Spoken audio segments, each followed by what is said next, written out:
जब मैं पंच प्राण की बात करता हूं तो पहला प्राण, अब देश बड़े संकल्प लेकर के ही चलेगा। बहुत बड़े संकल्प लेकर के चलना होगा और वो बड़ा संकल्प है विकसित भारत। अब उससे कुछ कम नहीं होना चाहिए। बड़ा संकल्प। दूसरा प्राण है किसी भी कोने में हमारे मन के भीतर, हमारे आदतों के भीतर गुलामी का एक भी अंश अगर भी अभी भी है तो उसको किसी भी हालत में बचने नहीं देना। अब 100%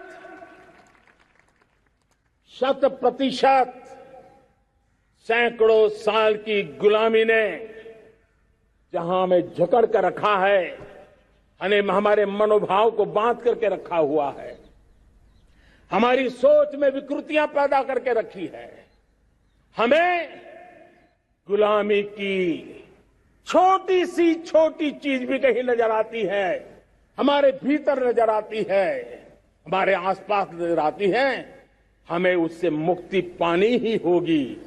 ये हमारा दूसरी प्राण शक्ति है। तीसरी प्राण शक्ति,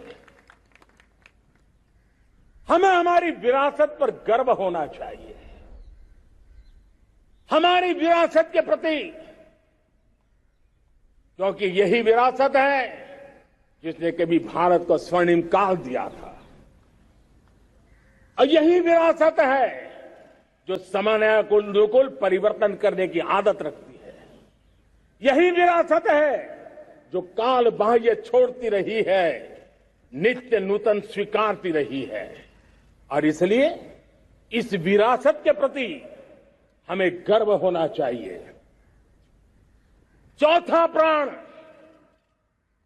वो भी उतना ही महत्वपूर्ण है, और वो है एकता और एकजुटता। 130 करोड़ देशवासियों में एकता, न कोई अपना न कोई पराया। एकता की ताकत एक भारत श्रेष्ठ भारत के सपनों के लिए हमारा चौथा प्राण है। और पांचवा प्राण है नागरिकों का कर्तव्य। नागरिकों का कर्तव्य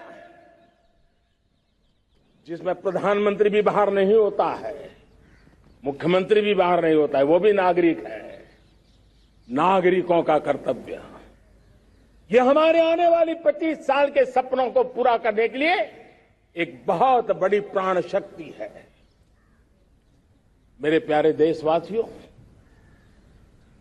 जब सपने बड़े होते हैं,